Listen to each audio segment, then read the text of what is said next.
অনেক সময় আমরা দেখি মূল যে কি নাম সেটা খুঁজে পাওয়া যায় না, বিকৃতি এমনভাবে করেছে যে আসল তার কি নাম খুঁজে পাওয়া যায়, জিজ্ঞেস করতে হয় যে আসলে তার নামটা কি পুরোটা। তো আসলে শরীয়ত এই সম্পর্কে কি ধমক দেওয়া আছে বা কি ভয়াবহ পরিণামের কথা উল্লেখ আছে আপনার কাছে আমরা শুনবো। আহমদুল্লাহ আলা রাসূলিল করিম, আম্মা বাদ। আপনি অনেক সুন্দর একটা বিষয় আমাকে আলোচনা করার সুযোগ দিয়েছেন, আপনাকে অনেক অনেক ধন্যবাদ। আসলে যে বিষয়টা আলোচনার জন্য বলেছেন খুবই গুরুত্বপূর্ণ একটা বিষয়, যে আজ সমাজে মানুষ একজন আরেকজনকে ছোট করার বিভিন্ন পন্থা অবলম্বন করে থাকে। ছোট না করলে মনে পেটের ভাত হজম হয় না, এরকম একটা পরিস্থিতি। এই ছোট করার মধ্যে সবচেয়ে ঘৃণ্যতম পন্থা হলো নামকে বিকৃতকরণ। কোরআনে পাকে আল্লাহ পাক স্পষ্টত বলেছেন, ইয়া আইয়ুহাল্লাযীনা আমানু লা ইয়াসখার কওমুন মিন কওমিন আসা আন ইয়াকুনু খায়রাম মিনহুম। এই আয়াতের শেষে আল্লাহ তাআলা বলেছেন, ওয়ালা তানাবাযু বিল আলকাব বিইসাল ইসমুল ফুসুক বা'দাল ঈমান। কত সুন্দর চমৎকারভাবে আল্লাহ তাআলা এখানে বিশদভাবে আলোচনা করেছেন যে এক সম্প্রদায় আরেক সম্প্রদায়কে যেন তাচ্ছিল্য না করে, তুচ্ছ তাচ্ছিল্য না করে, ছোট না করে, খাটো না করে। হতে পারে যাদেরকে খাটো করা হচ্ছে তারা খাটো যারা করছে তাদের থেকে উত্তম হতে পারে। এবং নামের মধ্যে বিকৃতকরণ সম্পর্কে আল্লাহ তাআলা কঠিনভাবেই বলেছেন যে ঈমান গ্রহণ করার পর এটা খুবই জঘন্য একটা অন্যায় অপরাধ গর্হিত কাজ। একজন মুসলমান সে আরেকজন মুসলমানের নামকে বিকৃত করবে, এটা কত বড় একটা জঘন্য মন মানসিকতা, কত নোংরা মন মানসিকতার পরিচয়। এই যে ছোট করা হয়, নামকে তাচ্ছিল্য করা হয়, নামে ছোট করা হয়, তার উদ্দেশ্যটা কি? উদ্দেশ্য হলো যে তাকে সমাজে ছোট করা, খাটো করা। এবং যেই ব্যক্তি করতেছে খাটোটা, সে নিজেকে বোঝাতে চাচ্ছে যে সমাজে তার অবস্থান ভালো, সে তার থেকে বেশি সম্মানের উপযুক্ত, এবং ওই ব্যক্তিকে সে নাজেহাল করতেছে সমাজের মধ্যে।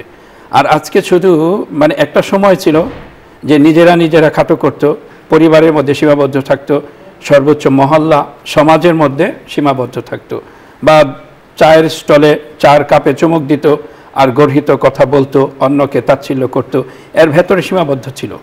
আর এখন বর্তমান যুগে স্মার্টফোন এবং যোগাযোগ ব্যবস্থা, সোশ্যাল মিডিয়া এত উন্নত হবার সুবাদে দেখা যায় যে একেবারে সারা দেশব্যাপী এই তাচ্ছিল্যতাকে ছড়িয়ে দিতে পারে। কাউকে পছন্দ হচ্ছে না, তার নামকে সাথে সাথে বিকৃত করে ফেলছে। একজন মাওলানা, একজন মুহাদ্দিস, ভালো একটা নাম, এইটাকে সে এমনভাবে তাচ্ছিল্য করতেছে যে নামটা ছিল খুব সুন্দর, কত সুন্দর একটা অর্থবহুল নাম, এটাকে সে একেবারে তাচ্ছিল্য ছুড়ে একেবারে জঘন্য অবস্থায় নিয়ে গেছে।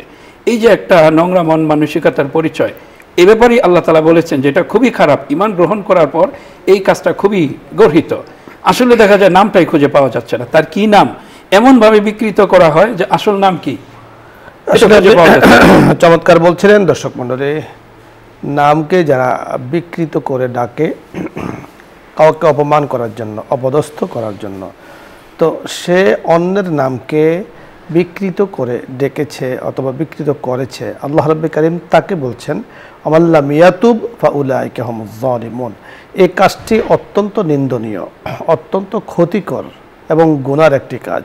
সে যদি এই কাজ থেকে বিরত না থাকে তা আল্লাহ তাআলা তাকে বলেছেন ফাউলাইকা হুমুজ জালিমুন, এরা হলো জালেম। ফাউলাইকা হুমুল ফাসিকুন, এরা হলো ফাসিক হয়ে যাচ্ছে, সে জালিম হয়ে যাচ্ছে। আল্লাহ কিন্তু তার নাম দিয়ে দিচ্ছে সে জালেম। তাহলে অপরের নাম বিকৃত করে ডাকার কারণে, তাকে অপমানিত করার কারণে, তাকে লাঞ্ছিত করার কারণে, অপদস্থ করার কারণে আল্লাহ তাআলা কোরআনে কারিমে তার পরিচয় দিয়েছেন যারা এই কাজগুলো করে তারা জালেম। জুলুম এ সম্পর্কে আমরা আমাদের অনুষ্ঠানে বহুবার আলোচনা হয়েছে। জুলুম আল্লাহ তাআলা ক্ষমা করেন না যদি তওবা না করে। এজন্য আল্লাহ রাব্বুল কারীম আমাদেরকে এই ধরনের গুনাহ থেকে হেফাজত করেন, এবং এই গুনাহগুলো ছোট গুনাহ নয়। কারণ ইন্না শিরকা লা যুলমুন আযীম, শিরিক অনেক বড় গুনাহ।